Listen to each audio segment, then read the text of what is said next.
I have a lot of things I want to get off my chest. Well, enough is enough, and it's time for a change. Finally, The Rock has come back. I hate this idea that you're the best. And if you're not down with that, we got two words for ya! I'm the best in the world. I fight at WrestleMania for the very, very small percentage of people that walk this planet and say I am proud to be, I'm sorry, a professional wrestler. Oops, I'm breaking the fourth wall. It's Podcast of the Immortals with your hosts, Matt Bush and Jimmy Bellamy. All right, welcome to episode 29 of Podcast of the Immortals. I'm Matt Bush. I'm Jimmy Bellamy. And this is a very special episode for us. It's our 29th overall, but it's our first episode in a way. Yes. Do you want to explain? Well, we have a new home. For those of you who don't follow us on Twitter or our blog, we're the official podcast of WrestleNews.com with WrestleNews with a Z. Yes, and we're thrilled to be here, and welcome to any new audience members. Hello again to a lot of our faithful, devoted listeners who we do hear from on a weekly basis. We're thrilled to be here. This is going to be a lot of fun, and you can expect a lot of what you've had the first 28 episodes. And for those of you who are new to it, welcome. We hope you enjoy the ride as much as we do. Yeah, we're really excited. We should probably reintroduce ourselves again if you haven't listened. My name is Matt Bush. I'm from Duluth, Minnesota. Well, we're both from Duluth, Minnesota. We should say that. Mm-hmm. It's a little rinky-dink town on the edge of Lake Superior, northern Minnesota. We're just a couple of fans. We just love wrestling. We get together every week. We did this for free. We just basically wanted to talk about wrestling, and it's become bigger and a lot more fun, and then it's just grown a lot more than we ever thought it would, and we're happy to be here. And do you want to talk about maybe some of your favorite wrestlers or something again? Or before I do that, we don't pretend to know everything about professional wrestling. No.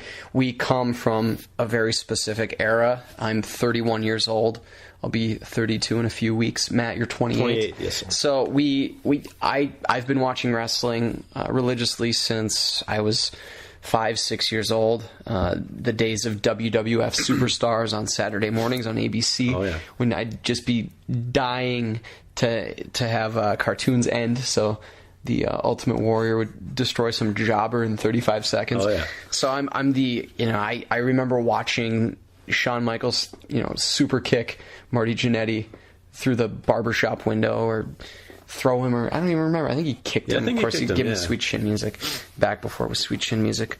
And I remember just adoring Hulk Hogan, even though I'd barely ever seen him wrestle because I didn't get pay-per-views back when I was a little kid, and he never fought on TV pretty much unless it was Saturday night's main event.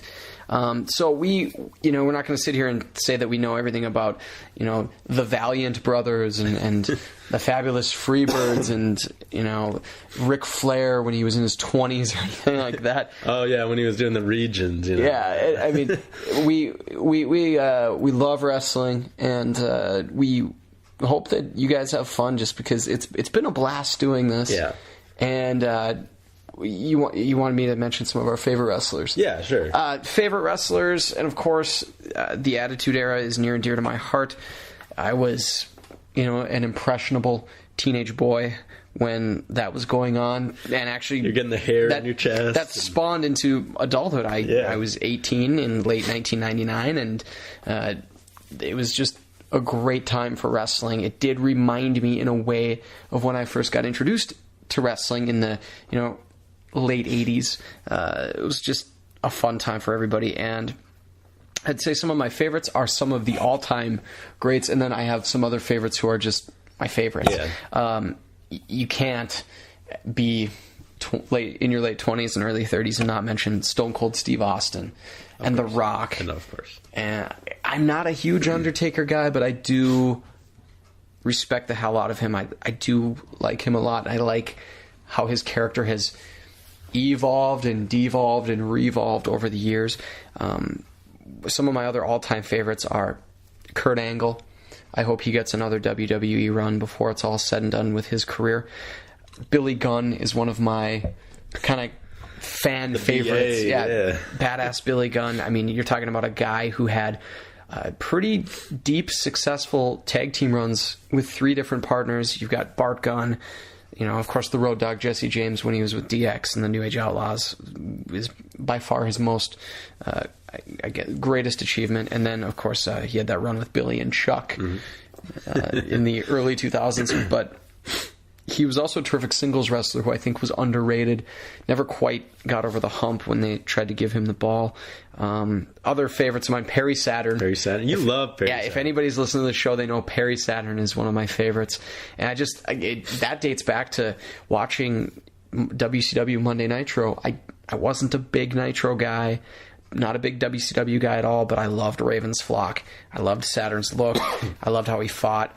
And when he jumped to WWE, I was super pumped about that. I wrestled with him all the time in the WCW versus NWO Revenge video game. And that's something we'll talk a lot about. Yeah. Old school video games, new school.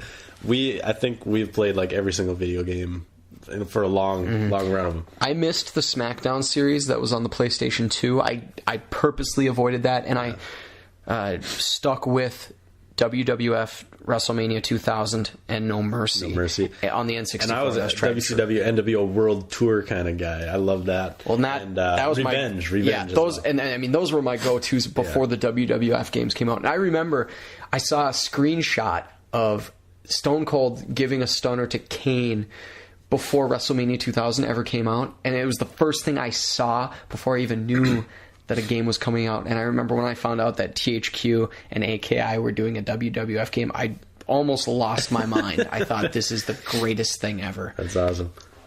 But other than that, I mean, those are my favorite wrestlers. Who I know you're big. You love. You talk about your favorites, and I'll laugh. I'm just kidding. I love the normal guys, the Shawn Michaels.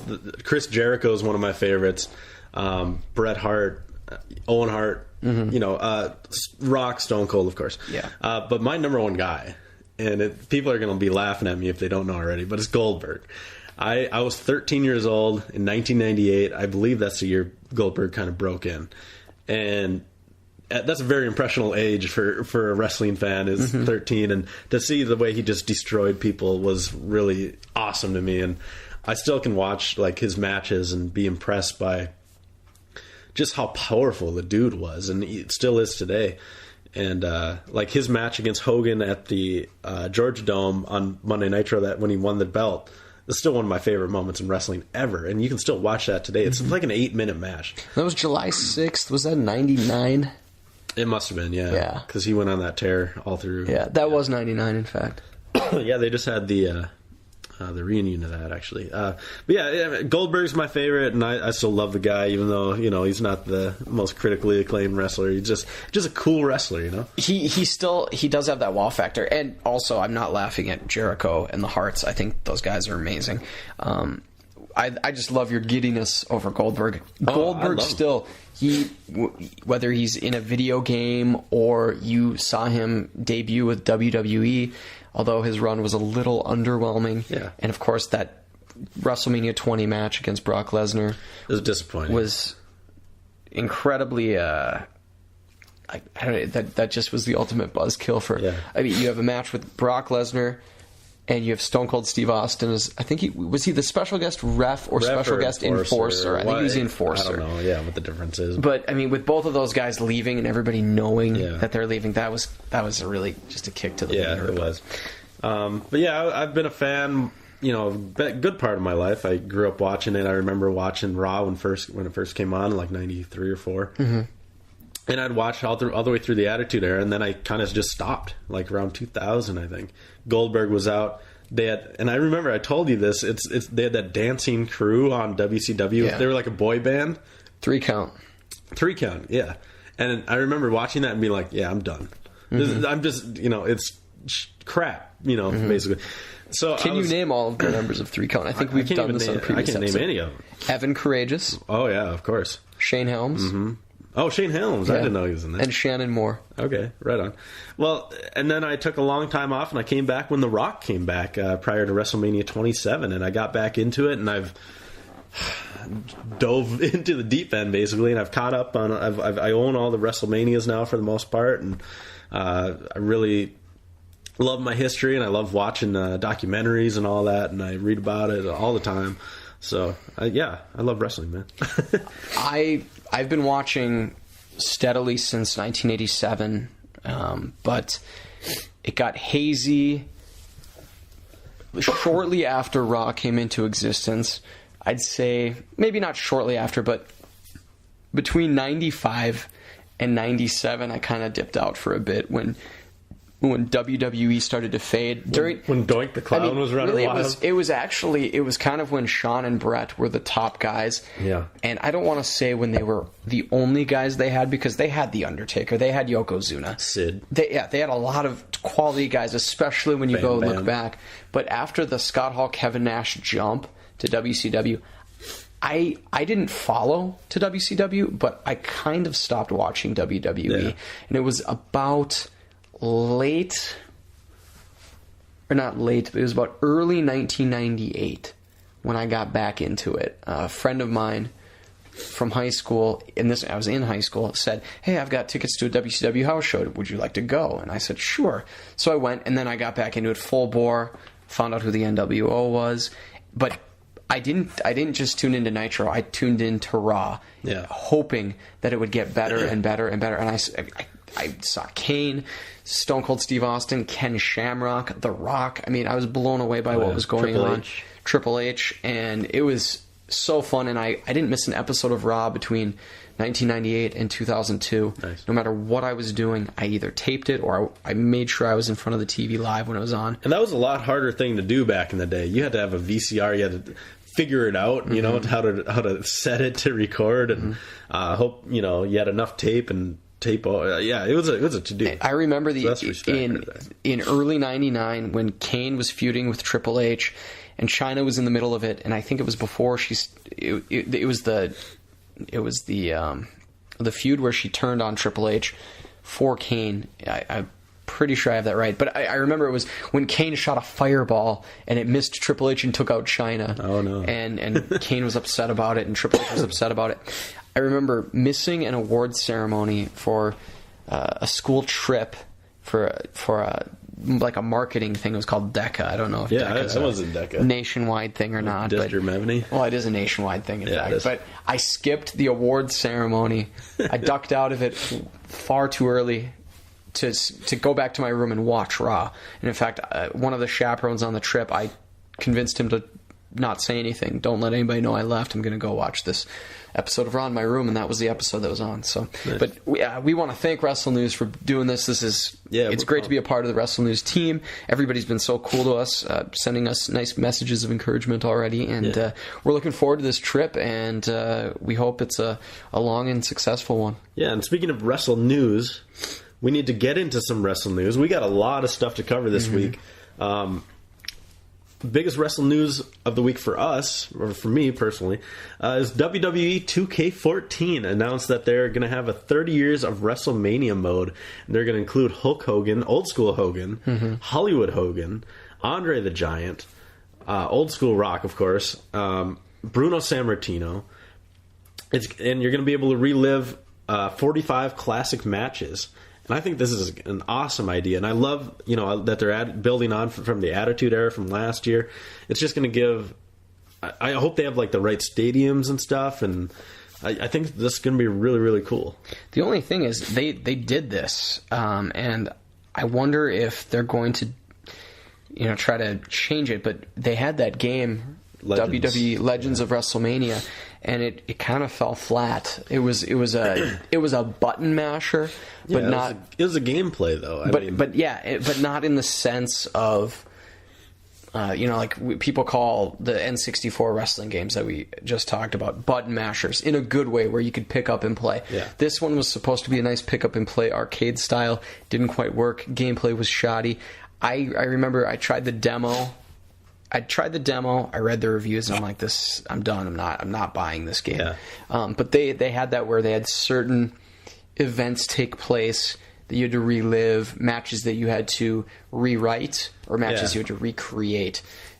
This is going to be much better, I assume, just because the fighting engine on this game is much better, assuming that they go with something similar to, if not the same as, WWE's 12 and 13. Yeah, I'm pumped because Hogan is still in TNA. I mean, I didn't think we were going to get Hogan, and I like Hogan. I love NWO Hogan, and I can't wait to import the right music from WCW. So it comes down to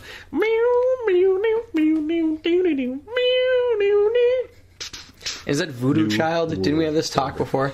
You're talking about the NWO. I thought you were talking about when he was Hollywood Hogan. Yeah, the babyface. Yeah, no, it's Hollywood Hogan.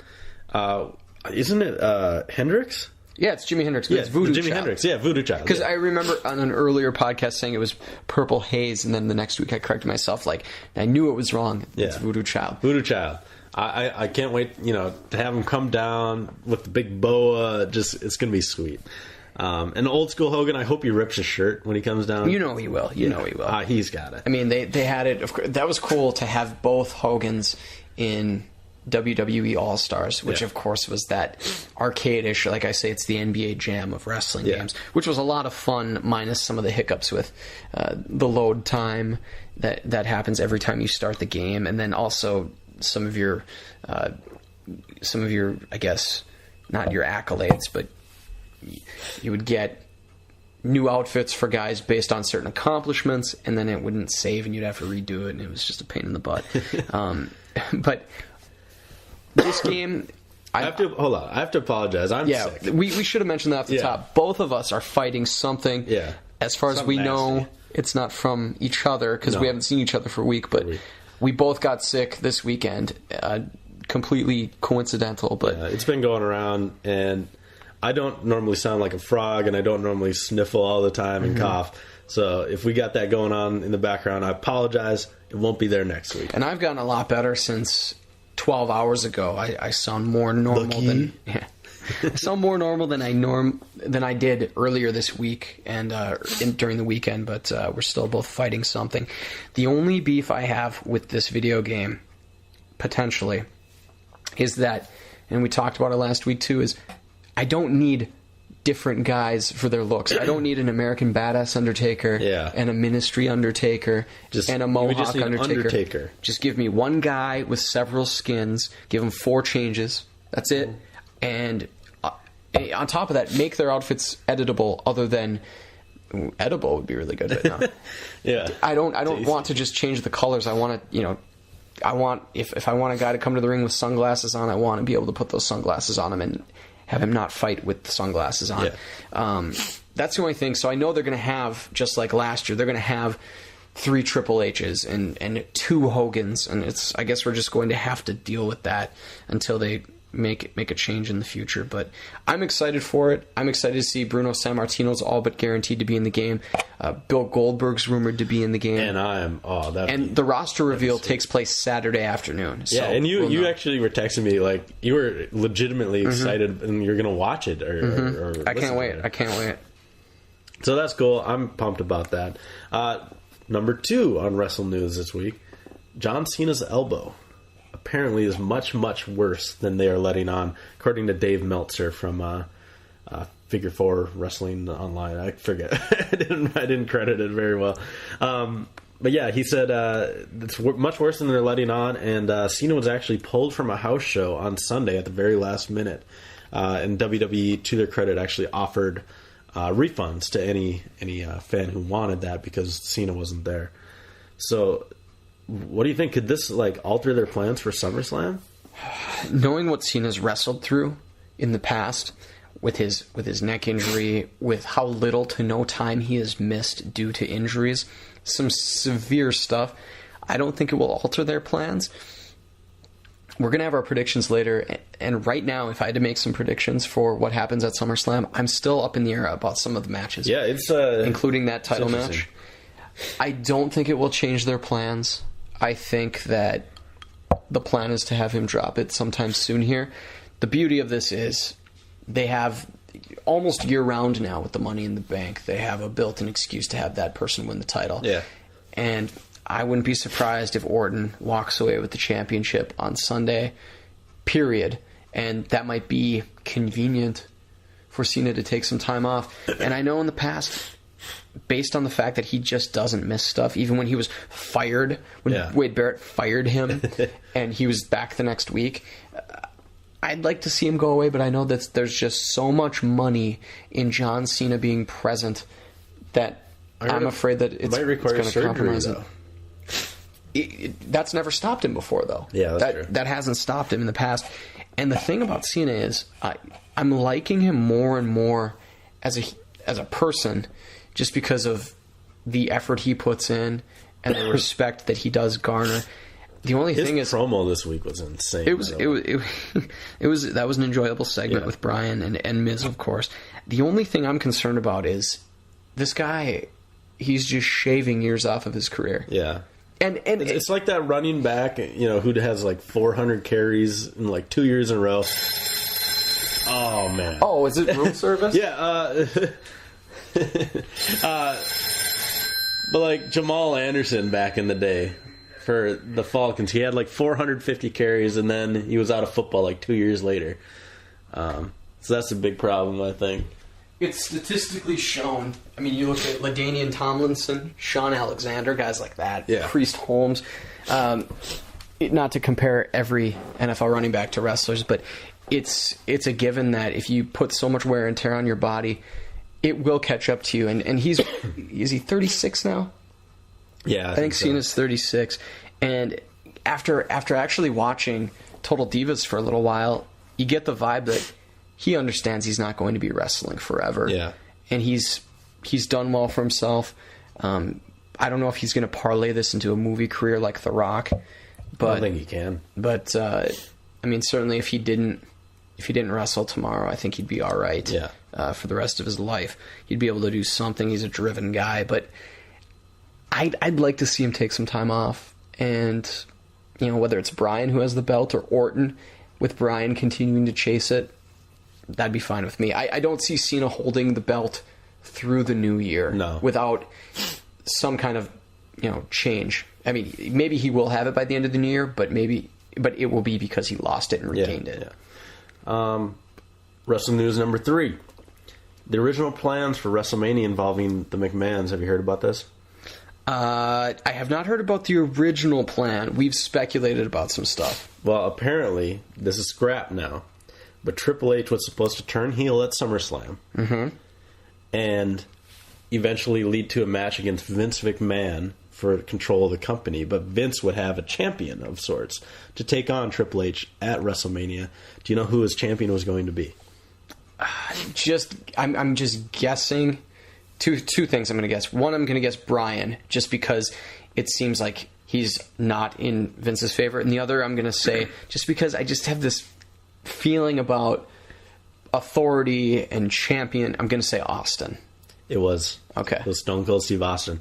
And that was, apparently they had that kind of penciled in, but things have changed now. So I don't know what the change was. I don't know if Austin said no go. I don't know if they came up with a better idea. But as of right now, that's scrapped. But that would have been really interesting. That and when I hear that Triple H was supposed to turn heel, and now that he's the guest referee, it makes me wonder: is he going to screw someone over? Why would they put him in that spot if they weren't going to go forward with this heel turn of his? That Austin Triple H match would have been great at WrestleMania because you've got Steve Austin fighting again, which people have wanted. Fighting for Vince. Which for months, years, I have said that he's never going to wrestle again. He's in too rough of shape. But he himself, in recent interviews, has said he's got one more match in him. Yeah. He would do it if it was right, if he had the time to devote everything to preparing for that match. And he said it would take months. Yeah. It would take, I think he even said 4 to 6 months, but that they would have to get everything negotiated properly and in as a deal. So to have Austin come back, you're satisfying those fans who want to see him wrestle again. Like us? Yes. You're having him fight somebody who's familiar to him. They have had incredible matches over the years, incredible feuds. They even had a pretty successful tag team run when they held pretty much all the gold. And you've got that Vince element. Yeah, it wouldn't be the first time Vince fought, or that Austin fought for Vince. Yeah, I know, of course. but still, like, when you think of them, you think of them feuding. It would be great. I've been saying for months that WWE needs a heel Triple H authority figure. Triple H is far better as a heel. When you talk about baseball players and they go into the Hall of Fame, if they play for multiple teams, they wear one hat. Yeah. One hat is selected for them. And I look at my all-time wrestlers, if I had to create an organization of all of my favorite wrestlers, and they had to be babyface or heel, and nothing else, Triple H is a heel. One of the greatest ever. He's fantastic. I hate him so much when he's a heel. That's how damn good he is. And I would love to see that character. The only thing I've been wondering as this McMahon thing's been going on is I thought the possibility was that the person turning heel would be Stephanie and she would be betraying Vince. I could still see it happening.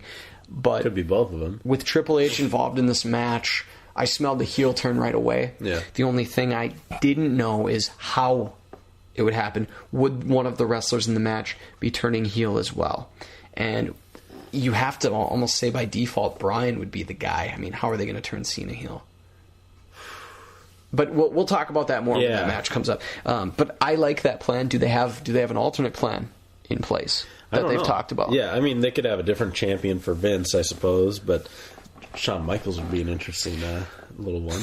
But wrestling news number 4, I suppose. Well, it's not really wrestling. I want to talk about Total Divas this week. What did you think of? What do you think of the episode? Well, I said it. I said it a week or two ago that I like the episodes that focus on the Bellas. I said it last week because I watched both episodes in time for last week. But this one focused a lot on JoJo, who is the daughter of former Major League Baseball player Jose Offerman. Really? Yeah, because her real name is. It's either Jose Ann or Josie Ann. It's all one word. It's Jose and then Ann. One word. Josie Ann Offerman. We'll just say that. So, focused on her and her concussion. And it focused on her boyfriend situation. Yeah, and it focused on Trinity, a.k.a. Naomi, and John Fatu, Rikishi's son, and Jimmy, also known as Jimmy Uso. It was all right. Yeah. I'm looking forward to next week's episode where it focuses more on Natalia and TJ Wilson, Tyson Kidd. Well, it was really, I mean, she's got, JoJo has like the nerdiest boyfriend I've ever seen. Mm-hmm. And he's like, oh yeah, I'm tired of this, blah, blah, blah. I'm like, are you kidding, dude? Like, you got a diva, you're like 20 years old and you're dating a WWE diva and you're like too good for that. That really blew my mind for one. That just seemed so set up, though, to me. Oh, yeah, totally. I mean, he looked like an actor who couldn't even pull off his lines a couple of those times. Like, no, look mad, but try to look mad without grinning. Yeah. Do you know who her boyfriend in real life is now? Who's? This, of course, according to Wikipedia. JoJo's? Yeah. No. Justin Gabriel. Oh, wow. Yeah. Okay, well, I guess they did break up. Yeah. So, I spotted that on Wikipedia today. And that was where I found out she was Jose Offerman's daughter. Gotcha. Because I saw her real name on Twitter, on her Twitter handle, and I thought, she's got to be Jose Offerman's daughter. Sure I still hate Ava Marie, by the way. Yeah, I'm expecting a few botches in that match on Sunday. Yeah, like the oh my god. Well, anyways, yeah. The stuff with Trinity and what's his name, Joe? John. That was all said and good, but whatever. And then what's her name was all sick, and she's talking about her yeast infection, and urinary tract infection. So that was good. And then what else did they do? What are the Bellas doing? Oh yeah, the Bellas were kind of Bree and Brian are moving to Phoenix to be closer to her dog. Yeah, and Nikki was not happy about this for some reason. I guess San Diego is better than. But it doesn't make any sense. You and Nikki lives in Tampa. You and I have been to San Diego. That place kicks ass. But the Bellas live in San Diego. Like, the Bellas have a home in San Diego. Oh, really? Cena has a place in Tampa. Brian has a place in Aberdeen, Washington. And then the Bellas' mother lives in, I think, Scottsdale, Arizona. Okay. God, I know way too much about this. Yeah. But how about this, though? The show is good. Yeah. I like it. And for me... It's not even that, I'm finding out more about these divas. It's another hour of WWE related programming, and as long as I can remember, I've been I've been into finding out, like, and I'm not talking about going on Twitter and harassing these people and tweeting at them like a loser, but I've been interested since I was a little kid about, I wonder, like, I wonder if they call Edge, or if they call him Adam. I want to know that stuff, and I want to know if they really care about if they hold a title or not, or how they get along, who they're friends with behind the scenes. Yeah. So I'm interested in seeing how that works. And now that WWE is the monster that it is when it comes to entertainment and how many, different wings it has, it's cool to see just how some of those parts move. Yeah, and then again, it's kind of interesting where they have like Cena and Daniel Bryan being like buddies in the pool and like hanging out with the Bellas and stuff, and then on Monday they're just like down each other's throats. Mm-hmm. Like, it's really hard for me to see how they would want that, but it's fine for me because I understand. I've looked behind the veil, Mm-hmm. But for someone who maybe is a little younger, doesn't understand, I don't know. It's how it works. Well, I don't know if anybody who's younger. I mean, I'm sure some people are, because we know there are irresponsible parents out there. But the thing's on at 10 Eastern, 9 Central on a Sunday. Chances are a lot of those kids are in bed and they're not watching E. They're not watching Total Divas. But they replay that stuff. They do. And I mean, kids have access to DVRs. And like I said, there are crappy parents out there who probably show their kids that stuff and shouldn't. But it's just, it shows you how much wrestling's changed. I mean, we had days where bad guys couldn't be seen with good guys traveling in the same car.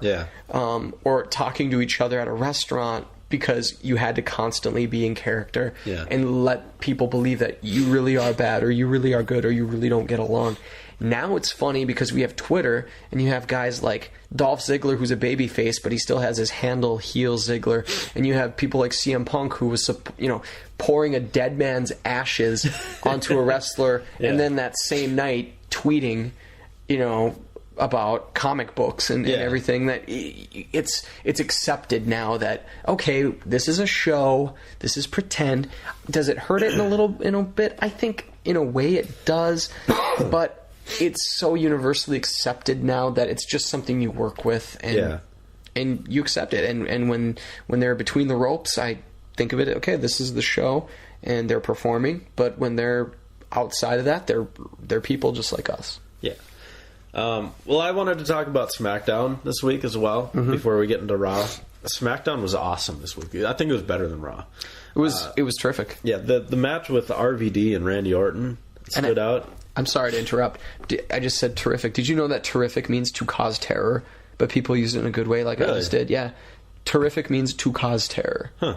And it's not a good thing, but it's used as a good thing. Well, I mean, that makes sense. A word is terror. So. Yeah. So maybe it wasn't terrific. It was. Although every time I see Alberto Del Rio fight now, it's terrific. He's stepped it up. He is like the stiffest. Yeah. I would love to talk to a wrestler and ask, is he like the stiffest worker there? Because he looks like he's hurting people all the time. And Goldberg's like, no.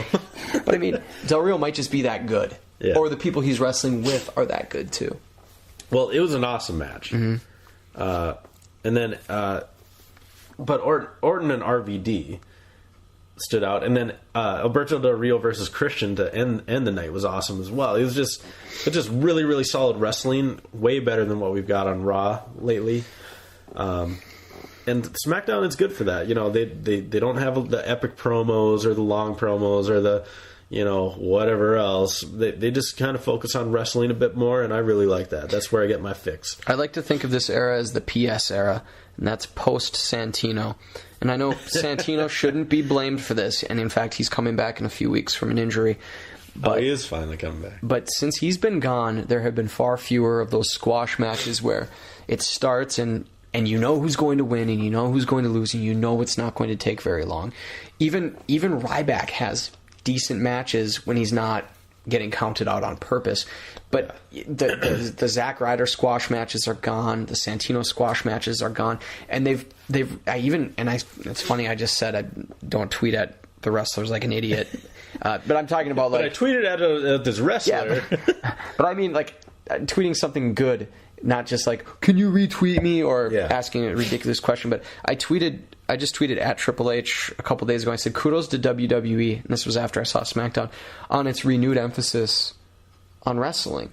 I mean, there have been some quality matches every week, and many of these shows now, you can go through every match and find good things about them. Even main event, they'll have good matches. Cesaro was lighting it up on main event for a while. But yeah, it was just awesome wrestling. I just wanted to make mention of that because we don't talk about SmackDown too much. That RVD Orton opener, as you said, that was epic, awesome, yeah. and they've been getting the "This Is Awesome" chants. And I meant to say last week, I think it was Curtis. Was it Curtis Axel versus Punk last week? Sounds right. I think so. The crowd gave it a "This is awesome" chant, and that was before Brock came in. They gave it the "This is awesome" chant, and I don't think it was. It wasn't awesome at all, and I wanted to comment on that last week, but the Orton RVD match deserved it, and they got that. Well, we should finally get into Raw here. We're about 35 minutes in. Daniel Bryan took on Wade Barrett, and Brad Maddox was a special guest referee as their first match of the night. Bryan controls most of the match, goes for the kick to the head, as he's known to do. Misses as Barrett ducks under, rolls up. Quick 1, 2, 3 from Brad Maddox, and the GM kind of ducks out of the ring as Bryan goes after him after the match. It goes with the script. Normally, on a go home show, I can't even talk. Go home show. I blame the cold. On a go home show, leading up to a pay-per-view like that, you're not going to have the challenger for the title lose, especially to a guy who's not involved in the feud at all. Yeah. This is part of the storyline, though. Yeah. He was getting screwed. This was to set up the special guest referee for the match at SummerSlam. But it was a good match. Wade Barrett, though, he's just kind of in that purgatory. I don't know why they chose Wade Barrett to be the guy to do these programs. Well, because, not only is he a barber, but he's also a wrestler, apparently. He's the Demon Baba of Seville. I got to pop into Halls here. Oh, that Halls break. We need Halls as a sponsor. That match was, it is what it was, but it was just to set up further events later on in Raw, which we'll talk about. Next match was Randy Orton versus Damian Sandow in a briefcase versus briefcase match. Cody Rhodes was on the mic. It was an okay match, not great. Rhodes ends up distracting Sandow, which led to an RKO for the victory for Randy Orton. And that's about it. With Orton's match against RVD on SmackDown, and I tweeted you this weekend, I texted you this weekend when I was watching it, I said, his crowd reaction is reaching 2009 levels. Yeah. And you said, finally. And he's been my favorite guy to watch, I'd say, in the past 2 months. And it was around the time when I was saying, Randy Orton needs to get back in the title picture. And you'd been saying it had been like almost 3 years really before he had been kind of a big guy. He was SmackDown's big guy. He carried the torch for SmackDown for a long time, and now he's starting to get back to that near top spot. Because it's funny to even say it, but if you remember, like 2008, 2009, he was right. He was neck and neck with Cena. Yeah. And it's funny to say that now, but he was. And it was late 2010 when he lost to The Miz. He lost his WWE Championship to The Miz on Raw when Miz cashed in. And then, I want to say that was December of 2010. And then he had the World Heavyweight Championship. And did he lose that to Sheamus? I can't remember. I don't recall. But, he had been out of the picture for a while. He'd kind of always been there, but now he's getting back. The crowd goes crazy when he's around. Yeah, and rightfully so. I think he's the only guy who could attack Daniel Bryan and get cheers right now. And he's pulling it off. And attack Cena and get cheers, and attack anyone and get cheers. It's going to make it hard for him to turn heel, though, if they do want to go down that road. They've pulled it off before with Orton, though, and they've pulled it off when he's had fan momentum behind him, and I think he can do it again. He did kind of become that Austin anti-hero for a little bit, but I think he could be a monster heel, and they've got enough good guys lying around where he can do something despicable. Oh, for sure. Maybe they'll just cart JR out there for a little bit to get beat up by him, and then that's a surefire way to turn him heel. Good old JR. Shield promo next. They say that the old generation is resting on their laurels, that they need to get out and go, and then that is the Shield's time. Thought that was kind of interesting. Our next match was Khali taking on... who did they take? Khali and Natalya took on Big E and AJ Lee, and this match was beyond weird to me. Botchamania. Yeah, I watched it, and anytime the Khali's involved, I'm not. But Khali and they Big E, they didn't even fight. No, and we had AJ tap out to a sharpshooter that I think that was already released. She being Natalya let go, and then after she let go, AJ tapped, and the ref didn't know what to do. Natalya had a grin on her face and just went up to the ref and held his hand like she was going to raise her hand in victory, but then she went back and put AJ back in the sharpshooter, has AJ tapped, so clearly it was a botch. Yeah, but they could have somehow, I don't know, had AJ get some offense or try to get some offense and have Natalya roll her up for a pin. Yeah. It just seemed very strange, and it was you know icky. What I'm thinking? It might be for an episode of Total Divas. And if they're going to hinder the product on air just to make provocative storylines for an E-television show, I'm not okay with that. If it was set up like that, not good. But if it was just a botch, stuff happens, I suppose. The only thing that makes me think it's a straight-up botch is that Natalya didn't have a negative reaction. Something tells me if it was going to be for the show, she would have looked upset. Yeah. And who knows, maybe she goes behind the curtain and then gets all upset or gets yelled at. But if they do that, that would suck. Yeah. Plus, it'd be weird since AJ's not even on the Divas show. She's not one of the central figures. She's not even a figure on the show. So I think it was just a goof up. I think Natty either let go or slipped, and then AJ just kind of, ignored that and just started tapping. But it looked pretty bad. It was really bizarre. But I mean, it was a match involving the Great Khali, so I didn't put much stock into it in the first place. Well, then what was even more bizarre, after the match, Big E attacked Khali and Hornswoggle, the easiest heat of all time. Mm-hmm. I could run into the ring and attack Hornswoggle and I'd be a heel, Mm-hmm. And then after the match, and then Hornswoggle kind of got out of the way. Big E turns around and Khali lays him out. Are they gonna? God, I hope this isn't another push for Khali, because we don't need another Khali push. All I can tell about Khali is everybody seems to love him, and I'm sure he's just a great guy. But he seems like a guy who's just happy to be there. I don't think they're ever going to push him. No. They can't. I mean, he can't do anything, and he's as bad as David Arquette when it comes to carrying that World Heavyweight Championship. Yeah. So it's just sad. Pretty much. Next up, we had Mr. McMahon coming out for a promo. Calls out Brad Maddox and asks why he was the ref in Daniel Bryan's match. Vince says, of course it was a fast count. Maddox said he was just a little rusty. It had been a long time since he had screwed over someone in a match.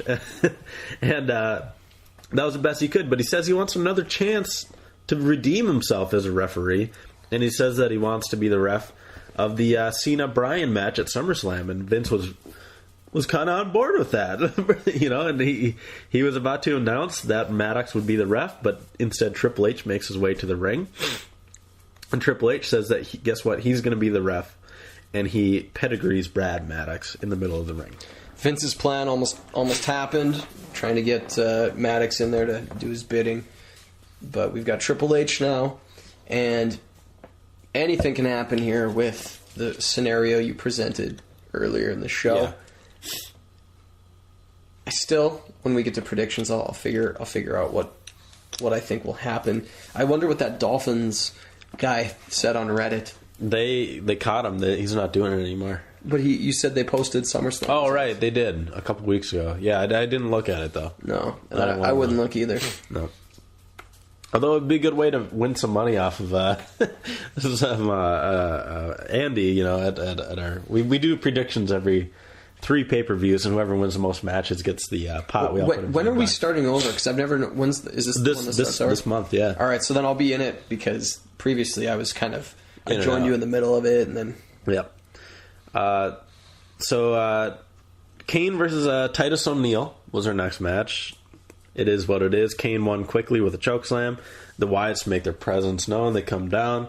But guess what? Kane's not in the ring. He's behind them on the thing, and he makes the fire go, and that was about it. This did a good job of selling this match because there was no contact. So you're going to want to see them get their hands on each other on Sunday.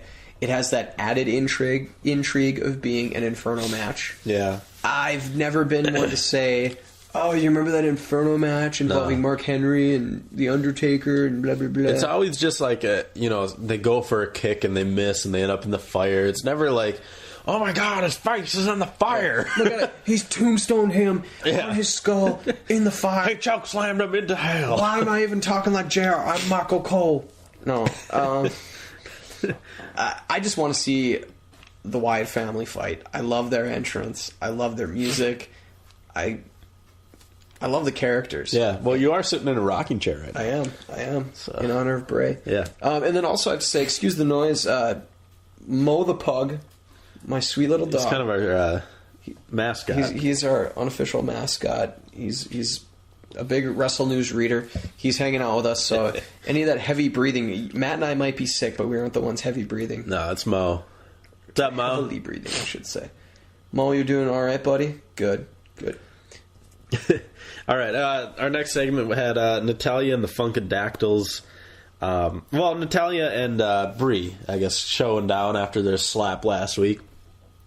And they basically set up a 3-on-3 match. We have Natalya and the Funkadactyls taking on the Bellas and Ava Marie in her debut. Mm-hmm. Basically, the entire cast of Total Divas minus JoJo.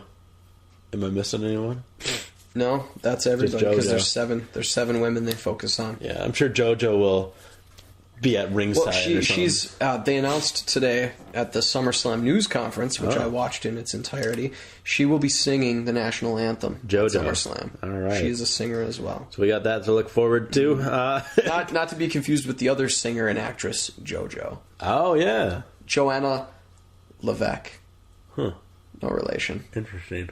All right, maybe she is related. I don't know. But Kofi took on Alberto Del Rio. I don't really know why they were fighting, but Del Rio wins fairly quickly with a cross arm bar, of course. That's the only notes I had on that match. This match contained, again, what makes me cringe every time, and now it makes my head hurt when I see it. Del Rio, when Kofi did the what's the flip he does? Oh yeah. Is it the? It's not the boom drop. No, or is it? It is the boom drop because Trouble in Paradise is the kick. It's the boom drop when he flips. Del Rio drilled his head on the canvas and it bounced off. It did. And I don't know how he knew what he was doing the rest of the match, but he didn't miss a beat. And then in the Battle Royal later in the night, Kofi's head smacked. Oh my god! Yeah, but I want to talk about that move he had. But Kofi, he's just kind of that guy where he's just stuck. Just there. Yeah, and I mean, he's been a good guy his entire run, and maybe it's going to take a heel turn to change him around, but he's kind of like in that Miz Barrett territory where they just don't really have anything for him because there's only so many spots. One news item: Triple H, Sheamus is out 4 to 6 months. 4 to 6 months, yeah. I forgot. I can't believe we didn't talk about it. A dinged up shoulder. I think he tore his labrum. Yeah, it was really bad. But I thought of it right away because he was a guy for a while that they just didn't have anything for. But Kofi looks good. It's just I mean, I know they've tried to throw him a bone with the occasional tag team title run with somebody, but he's just kind of gonna lose to these guys because everyone he fights has been built up bigger than him. I'm going to put Sheamus as my surprise number 27 entrant at the Royal Rumble this year, by the way, as a return. I could see that. Yeah. But yeah, Kofi, Miz, Barrett, all those guys just need something because right now they're just kind of there. I totally agree. Our next match, Real Americans took on the Usos. The crowd was chanting DUI, which I thought was brilliant. And it reminded me, back at game 163, we actually, for the Twins against the Tigers in 2009 one-game playoff, the Metrodome crowd chanted alcoholic at Miguel Cabrera because he had just been pulled over for DUI like the night before or 2 nights before. And that kind of reminded me of that. not my most proud moment that I chanted that, but I did. And I couldn't believe that they were chanting that at Swagger. But I loved it. The Usos won fairly impressively. I thought it was a pretty good match, actually. I was happy with the match because even though the Usos won, Cesaro looked really good. Yeah. And Swagger didn't look that bad either. But he had that one move where I think it was Jimmy Uso was coming at him off the ropes, and he was supposed to push him up so Cesaro could give him the very European uppercut. And he just kind of half-ass pushed him up and then started to celebrate. And, I mean, Cesaro kind of saved it, but Uso didn't get very much air. And granted, that's on him a little bit, but Swagger did it so... Swagger just looks kind of wonky sometimes when he's I wonder why. running around. He looks robotic in his movements. Yeah. So that was an okay match. I liked it a lot. Miz TV was next, and this is the one I have to say, like, I texted my friend Andy, who's a big Cena fan, going, holy crap, Cena is killing it tonight. This is probably one of the best Cena promos I've ever seen. And I'm not a big Cena fan. I've ridiculed the guy ad nauseum, but oh my god, this was good. And I felt bad for Daniel Bryan because Daniel Bryan looked like out of his element there, like just out of his league. Like it was like me trying to pitch to Miguel Cabrera right now. It just gets smoked. Especially after that alcoholic chant. Yeah, but Daniel Bryan came back and actually kind of redeemed himself at the end. But there was a while there where I'm like, F this phone. Yeah, F this phone. We should just unhook that. Yeah, I wish I could. I don't think I can. Oh, okay. Hello? But, the Miz TV, the crowd was clearly in Daniel Bryan's corner. Miz says that it was obvious that Cena picked Bryan because he basically knows he's going to win. This phone, by the way, for our listeners, 1970 style. 1970 style, 1917 style. 1970 it's style. ancient, and it's not like any landline phone where you can unplug the cord. It's just, it's there, and you can't unplug it, and wow. I hate it. I mean, I appreciate its oldness and stuff, but I hate it. The couple of things that stood out to me in this segment. One is Cena burying The Miz. Talking about how he goes, this is really a train wreck of a show. That's what he said, really a train wreck of a show. You're normally train wreck. Yeah. And Miz was just kind of like, yeah, pretty much. And I was a little surprised that Miz took that approach. Either he was caught off guard or he was supposed to respond that way. But I thought he'd take a shot at Cena because, I mean, Miz TV, it's... I don't know. It's kind of like any other... It's like Jericho's bit. It's like Piper's bit. Yeah. It's like... Not to be confused with Piper's Pit. It's like any of those shows that they have. They're all kind of the same. When was the last time we saw Miz wrestle, by the way? Oh. Yeah. Good luck. Not since Money in the Bank. Before that, because since they've been in SummerSlam mode, he's been in host mode. Yeah. And he hasn't been doing any wrestling. He's hosting SummerSlam, by the way. He has, and he booked the match, the Caitlyn Ziggler, AJ Big E match, which, by the way, I believe I called, which is awesome. Although I said that the Divas title would be on the line. It doesn't sound like it. There's still a chance, but it doesn't sound like it. But this is one of my favorite things. Daniel Bryan says that his what's the beard shirt? The beard is here. It's a parody of his shirt. It's a parody of Cena's shirt. Like Cena is a parody of wrestling. And I thought that was brilliant. Daniel Bryan says he wants to be champ so that people will know that there's no one better in this ring than Daniel Bryan. At this, Cena loses a shirt and says that he does it for the fans. Says Bryan isn't the first to call him out and won't be the last. But guess what? John Cena's still here. Cena then destroys Bryan. Absolutely destroys him. By saying he gives hope to a Make-A-Wish kid who he just met earlier in the day, and that's what he does it for. Like, that didn't need to get mentioned. Oh my god! But it was just like, wow. To me, that was game set match because it's like, oh, dude, you're gonna play the real life cards. Yeah, like that to me is like, because what's Bryan gonna say to? He's like, yeah, but I'm a better wrestler. Punk's really the only guy who could combat that, and this was my second point: is that I felt bad for Bryan in the way that it's like Cena wasn't playing fair. Yeah. I mean, what are you going to say to that where you're going to come across... It was no matter what Bryan would have said there, he would have come across as the heel. And to me, that wasn't fair. The other thing was that they've been hyping Bryan, both himself and Cena, hyping Bryan as the best wrestler today. Realistically, Punk would interrupt this every single time. Yeah. And I want to know what his excuse is, unless after he disposes of Brock Lesnar on Monday, maybe he'll come out and say, I need to address this, that you guys keep saying. I keep hearing you throwing around the word best. It's something like that, because to me it's not fair that you would just ignore everything about Punk when Ambrose has been mentioning best in the world and Lesnar's been mentioning it, and you're just going to forget that Punk takes exception. I would love to see a Daniel Bryan or CM Punk feud. But and also Ambrose's promo rewinding back a bit, when he said, "Unless Andre the Giant's ghost is going to be there, no one's going to beat me." I loved that. That was awesome. Yeah, that was brilliant. But with Bryan, to me, he had to sit there for like 4 minutes and just listen to Cena talk and talk and talk and talk, and he didn't get a chance to talk, and he kind of had like that uncomfortable grin on his face, like, I don't know what to say next. To Bryan's credit, though, he came back pretty well.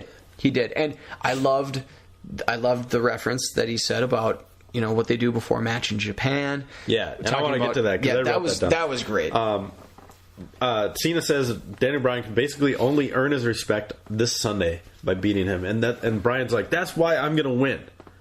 You know what? Because you don't respect me.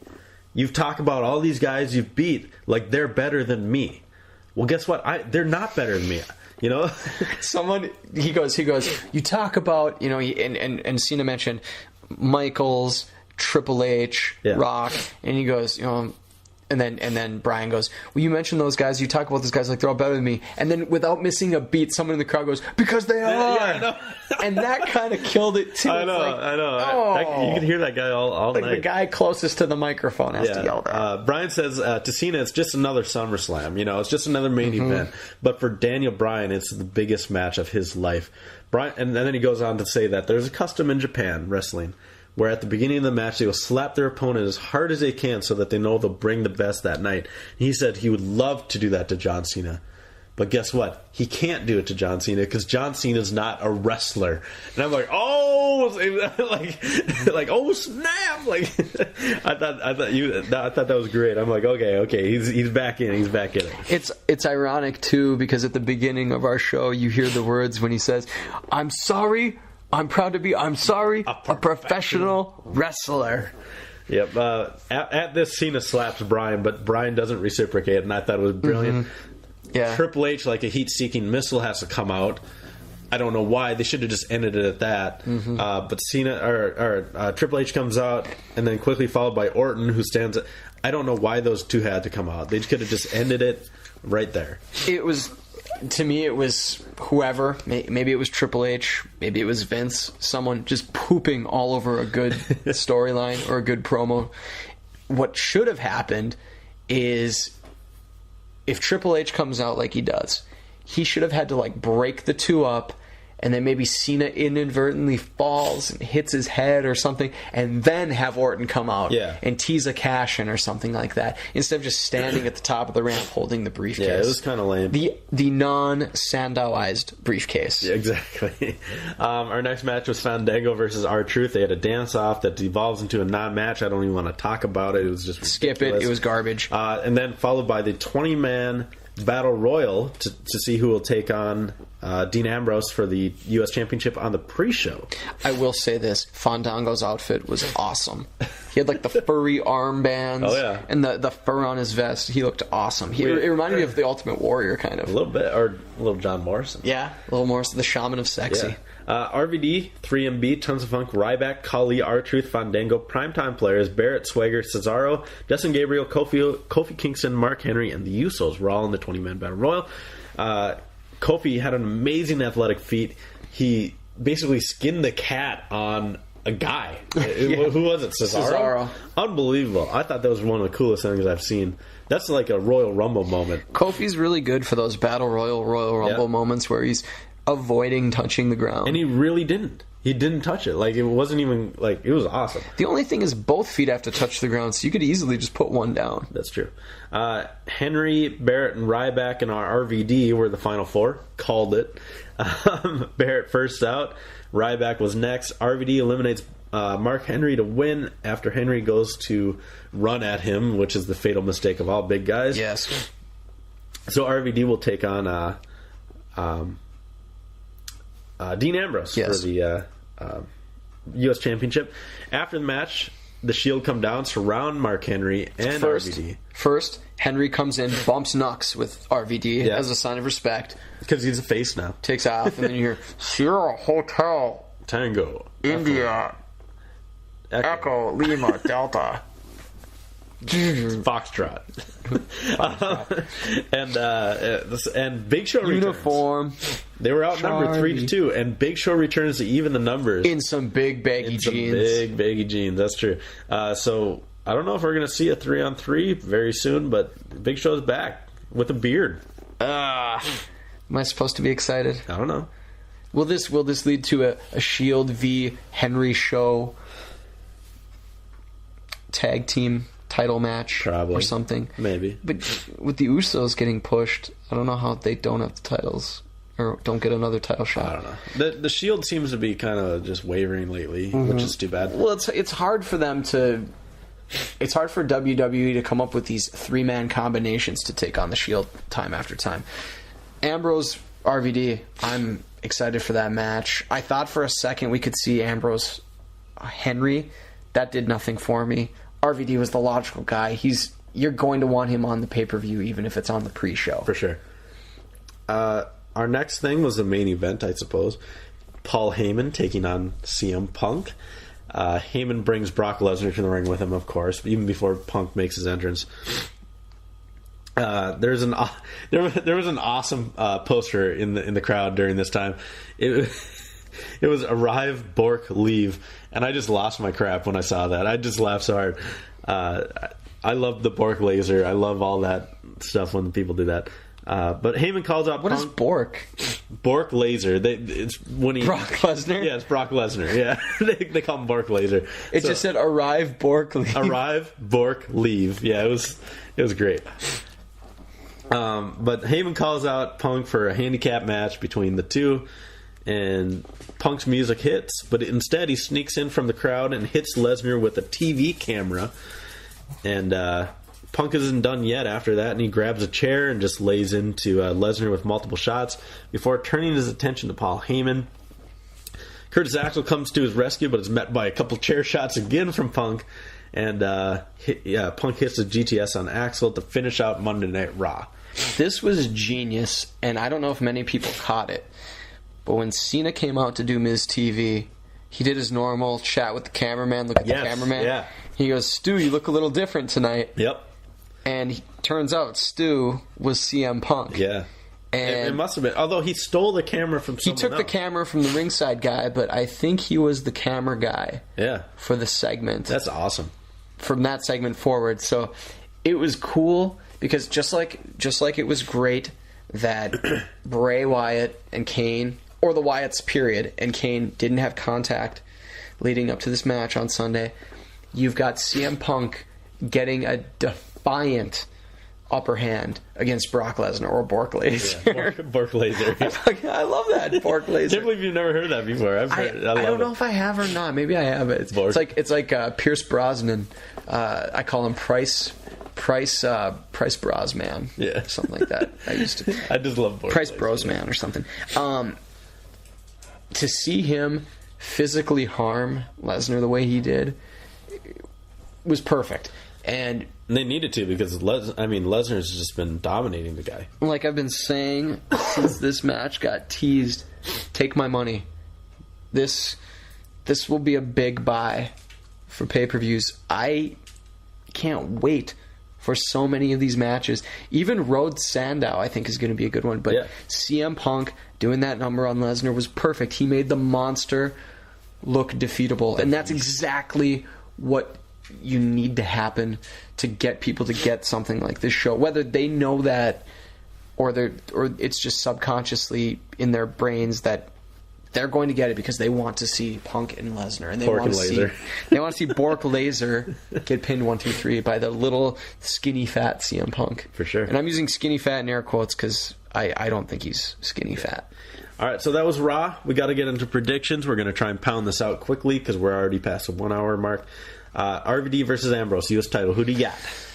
Well, I normally think the good guy wins leading into the pre-show, but Shield beat the Usos last month at Money in the Bank, so I'm going to say Dean Ambrose, the U.S. Because RVD is above the U.S. title, and it does more having it on Ambrose. I'm going to pick Ambrose too. I think it's going to be a solid match to start out, kind of like the Shield match against the Usos. Was it last pay-per-view? On the pre-show. Yeah, it was at Money in the Bank, and I think we're going to see Shield, Show, and Henry involved. Possibly, yeah. Natalia and the Funkadactyls taking on Brie, Nikki, and Ava Marie. I'm going to say that the Bellas and Eva Marie win. Eva Marie will look terrible. Interesting. But I think the Bellas will win because they're the stars of Total Divas. Yeah. And I just think they're going to win. I'm going to take Natalia, actually, and the Funkadactyls. I think Natalia's getting a push. I think she's the next logical obstacle in AJ Lee's way if they don't put the belt on Caitlyn soon. So I'm going to go with Natalia on this one. Dolph Ziggler and Caitlyn versus Big E, Langston, and AJ Lee. I've already spent too much time thinking about this one. I'm going to say that Ziggler and Caitlyn win, and it will split or work on splitting AJ and E apart. Really? Mm-hmm. You have to go with Ziggler on this, unless they're going to extend the feud. But SummerSlam is a time to end feuds and then go on to fresh new ones to kick off the fall schedule. I'm going to go with Dolph Ziggler on this one. Cody Rhodes versus Damian Sandow. They really should have the briefcase on the line in this one. I wish it was. It could. They still have SmackDown to go. I'm going to say, without the briefcase on the line, and it should be with how much they've talked about it, I'm going to say Cody Rhodes wins. I'm going to take Cody Rhodes too, just because Sandow and pretty much anyone who wins a briefcase goes on a losing streak, it seems. Mm-hmm. Other than Randy Orton. Because it's a guarantee that they're not going away. And the only change you ever had with the briefcase was when Mr. Kennedy won it, he put it up against Edge and lost it. But Sandow can lose all he wants. He can win a championship the next night, if not the same night. If Rhodes loses, it does nothing for him because he's already in a bad spot as a good guy who looks like a sore loser. Yeah. So he's got to win this match. Kane versus Bray Wyatt in an Inferno match. I'm going to say Bray Wyatt wins and Kane leaves for a little while. Bray Wyatt has to win this match. It's a first match. He's got to win. That's all I got to say. You'll probably be some kind of fluky thing, though, like it always is. Well, he'll probably get help from Harper and Rowan. ADR versus Christian for the World Heavyweight Championship. I'm going to say Alberto Del Rio wins, and I'm going to say that Sandow or Cody Rhodes, if Cody Rhodes gets the briefcase, cashes in. Really? But I'm going to go out on the limb and say ADR... No, I'm going to take that back. I'm going to say Christian wins because he gets his one more match, wins his title, and then I'm going to say Cody Rhodes cashes in and beats him for the title. That's quite the prediction. I'm going with ADR. I think he just retains. That's all. CM Punk versus Bork Laser.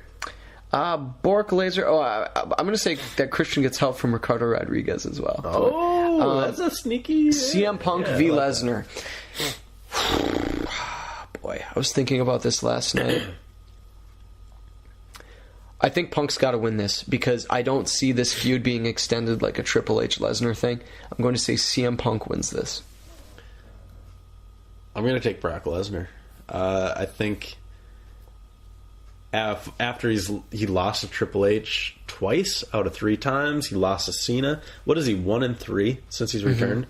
He needs a win, and I think they're going to build him and make him into the monster that he should be. You can't have Brock Lesnar be 1-4 in WWE matches following his...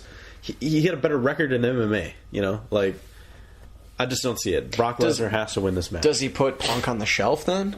Where does Punk go after a loss? Daniel Bryan.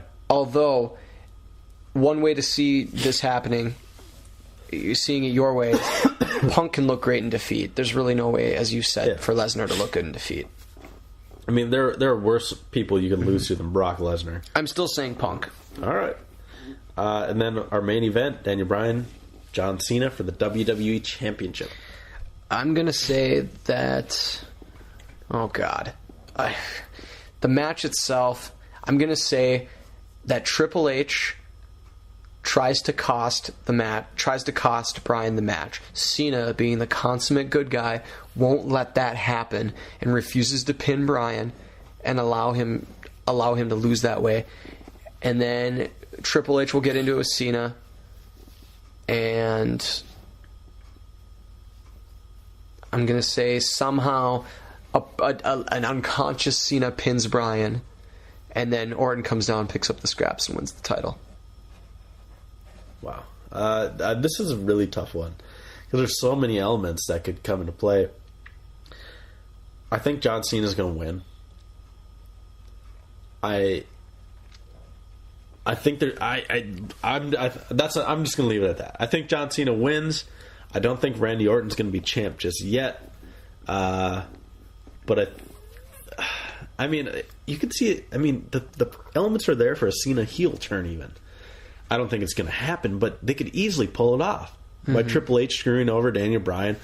Cena holds up the title or whatever. I don't know. There's a lot of things. You could also have Triple H attack Cena or Daniel Bryan after the win and have cahoots with a heel Orton now. Think about all of this. This could all be Vince's plan. Vince has had Maddox in his pocket the whole time. Yeah. This whole time. Maddox is the one who decides to let Cena choose his opponent. Cena chooses Daniel Bryan. There's a reason he chose Daniel Bryan. And it's going to be something. So you could have Vince, Cena, and Maddox all working together and orchestrating something. Yeah. And where Triple H falls into that, right now you'd say that he would fall on the opposite side of it. So maybe he does. Yeah. I don't know how that would work, but there are elements in play for Cena to turn heel. I don't think it will happen because, again, I think it's something that they're not going to pull off or smart enough to pull off. Yeah, I don't know. I'm just going to pick Cena just because I never win money betting against Cena. So, so that's basically our show for today. Thanks for listening. You can follow us on Twitter at 97Bush for myself, at Jimmy Bellamy for Jimmy, at Immortals PCast for the show. We want to thank you all for listening, all of our new listeners. If you've listened this long, thank you. And also don't forget to follow Wrestle News at Wrestle News. At Wrestle News with a Z. With a Z. On Twitter. And you can also check it out on Facebook. You can do all that stuff.